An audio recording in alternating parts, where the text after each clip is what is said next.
Let's talk about the single most important number in your revenue cycle. You know, the one that most leaders, honestly, are just guessing at. So let me ask you, are you one of them? I mean, you're making these huge investments in your revenue cycle, but when the board asks for the true return on that spend, does the answer get a little hazy? Well, if that feels familiar, you are definitely not alone. A recent survey found that 39% of CFOs are actively making adjustments to their RCM strategy right now. The problem? Most are doing it without any structured way to know if those changes are actually paying off. They're essentially flying blind. And this leads to the biggest, most common mistake we see, thinking that more collections automatically equals a great ROI. Look, collecting an extra $500,000 is fantastic. That's your gross improvement, but it is not your return on investment. It's only part of the story. This is the formula that really matters, your true ROI. It accounts for everything you spent to get that gain. We're talking the software, the vendor fees, the staff training, even the cost of disruption to your team. The whole shebang. And getting this right is absolutely critical. Why? Because the average healthcare organization loses between 5 and 10% of its annual revenue just from RCM inefficiencies. Think about that. That's a massive loss that just compounds year after year. So the big question is, how do we fix it? You need a framework for clarity, a CFO-ready approach that moves you from guesswork to real financial certainty. And it's a pretty straightforward 4-step process.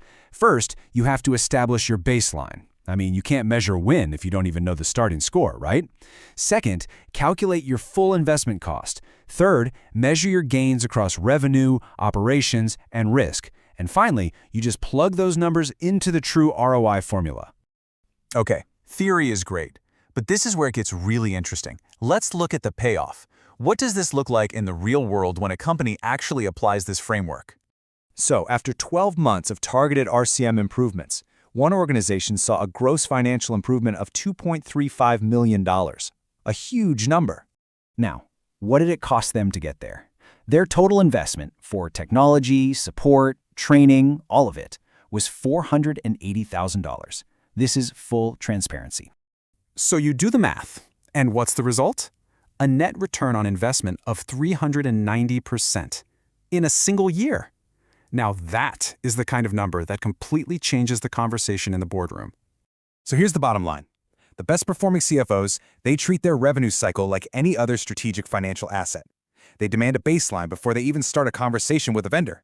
They measure ROI with discipline, and they hold their partners accountable for financial outcomes, not just activity.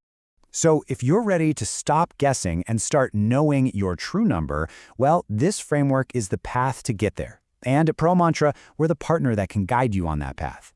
In fact, we offer a complimentary revenue cycle financial assessment to show you exactly where you stand and what your potential ROI could be.